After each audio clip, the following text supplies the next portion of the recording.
Um abraço mais uma vez, caro amigo internauta, e minha gratidão por estar aqui acessando o nosso vídeo, que você já sabe, pode também acessar pelo site da editora Chico Xavier, que é o www.editorachicoxavier.com.br.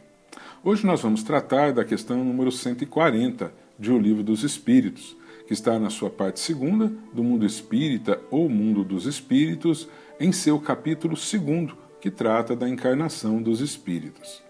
A questão 140, a pergunta é a seguinte: que se deve pensar da teoria da alma subdividida em tantas partes quanto são os músculos e presidindo assim a cada uma das funções do corpo? E a resposta é a seguinte: ainda isto depende do sentido que se empreste à palavra alma. Se se entende por alma o fluido vital, essa teoria tem razão de ser. Se se entende por alma o espírito encarnado, é errônea. Já dissemos que o espírito é indivisível. Ele imprime movimento aos órgãos, servindo-se do fluido intermediário, sem que para isso se divida. E fez uma pergunta suplementar. Entretanto, alguns espíritos deram essa definição, e eles responderam: os espíritos ignorantes podem tomar o efeito pela causa.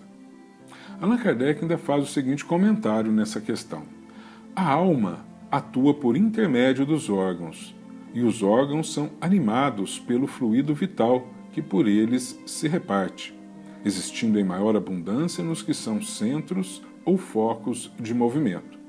Essa explicação, porém, não procede desde que se considere a alma como sendo o espírito que habita o corpo durante a vida e o deixa por ocasião da morte. Para tirar as suas dúvidas e para concretizar o corpo doutrinário do Espiritismo, Allan Kardec sempre perguntava aos espíritos superiores sobre todas as definições, no caso específico do nosso estudo de hoje, de alma, definições de alma, existentes na época nas diversas religiões, nas diversas seitas espiritualistas.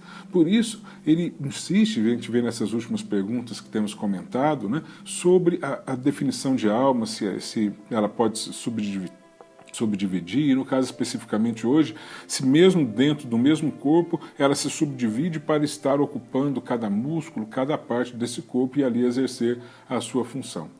Mas não há uma divergência propriamente dita nisso. Pela pobreza do nosso vocabulário, das nossas línguas, todas as línguas que usamos no planeta, sempre tem uma mesma palavra que está sendo utilizada para definição de várias coisas distintas. Então, é inevitável que determinadas palavras se confundem. Ora são aplicadas com um determinado significado e, num outro contexto, são aplicadas com um outro significado. Nós não podemos fazer essa confusão, temos que saber fazer essa separação. Para nós, para o Espiritismo, alma é o ser individual criado por Deus e que se encontra nesse momento encarnado. Se fosse desencarnado, seria espírito. Em razão da sua própria individualidade, não há como se conceber a alma dividida em várias partes. Ela é o ser individual, o ser indestrutível, o ser imortal, criado para aprender e crescer na seara divina, sempre caminhando em busca da sua felicidade. O fluido vital, sim. O fluido vital, ele é proveniente do fluido cósmico universal. E é o fluido vital que dá vida à matéria orgânica, que anima a matéria. A alma atua sobre esse fluido vital para gerenciar toda a movimentação dos nossos músculos, dos nossos órgãos, todas as funções do nosso corpo físico, funções biológicas do corpo físico. Mas é o fluido vital que está presente nos músculos e não a alma. Ela gerencia esses movimentos através do próprio fluido vital.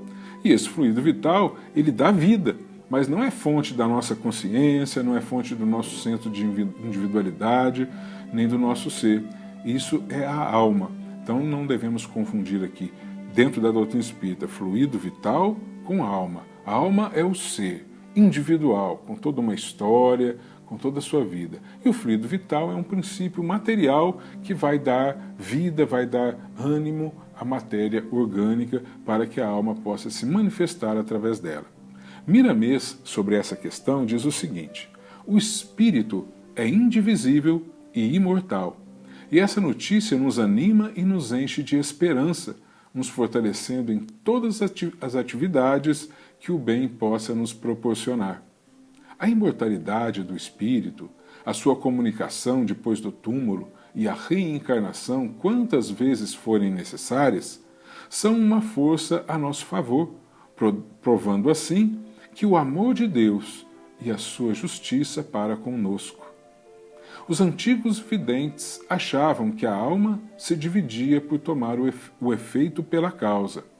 Ao verem um espírito tomando várias formas diferentes, e até se dividindo quando conveniente, propuseram a teoria da divisibilidade da alma, dizendo que essa tomava corpos inferiores na escala dos próprios animais. Tomavam o perispírito, ou mesmo o fluido vital, por espírito, ou seja, entendiam que o perispírito era o próprio espírito, ou a alma, ou o fluido vital era a alma. Havia uma confusão aí de conceitos.